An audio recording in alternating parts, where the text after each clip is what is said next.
5 people are continuing to be questioned by police over an alleged terror plot. 4 Iranians were arrested among those 5, and they were thought to be targeting a specific premises.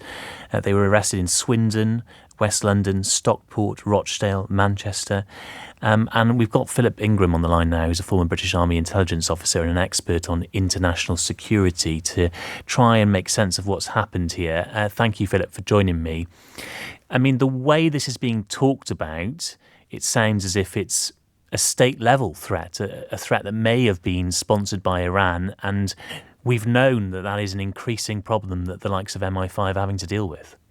Oh, very much so. And the head of MI5 came out and talked about the increase in the state-level threats that there are against the UK. And for the public out there, the measurement of success for our intelligence services, security services, and counter-terror police is that nothing happens.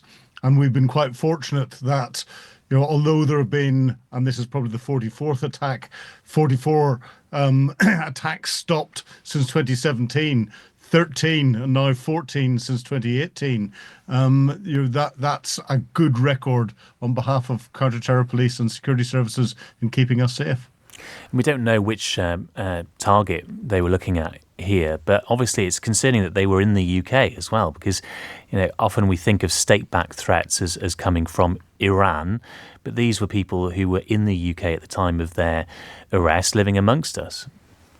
Oh, state-backed threats. They don't necessarily come in from their host country and then go out again, like we saw with the Novichok attack in Sergei Skripal in Salisbury.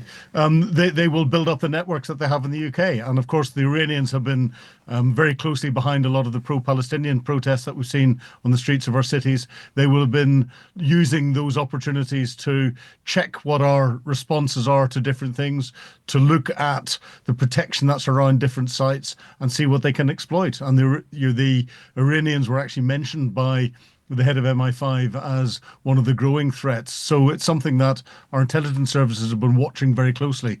And clearly, this is one of the groups that they've been watching. Is there any sense that Iran is weakening? Because, you look at the Middle East conflict now and the situation there, and Iran's partners, if you look at Hezbollah, for example, or the Houthi rebels in Yemen, they're on the wane, certainly Hezbollah anyway. And we thought that Iran was having to sort of retreat into itself to some degree, that it was being defeated overall in that scenario. And yet, does that affect their ability to launch these state-backed attacks, or is that a separate sort of question? Is Iran weakening? That's a difficult one. Iran's influence in certain areas is being weakened. The Pager attacks against Hezbollah, has weakened one of Iran's greatest influences across the Middle East and elsewhere. But the more hits that go in against the Houthis and that they're Iranian-backed, the more pressure that's put on Iran. You corner a rat, the rat tends to come out fighting. And this is what we could potentially be seeing with Iran here. They're being pushed further and further into a corner politically. And a lot of this is coming out of the Iranian Revolutionary Guards Corps, their Quds force in particular, which comes under the Grand Ayatollah. For the Grand Ayatollah to continue to maintain his influence, he needs to show that he is doing something. And therefore, whilst we might be on paper weakening in one hand, we might be increasing the threat in the other.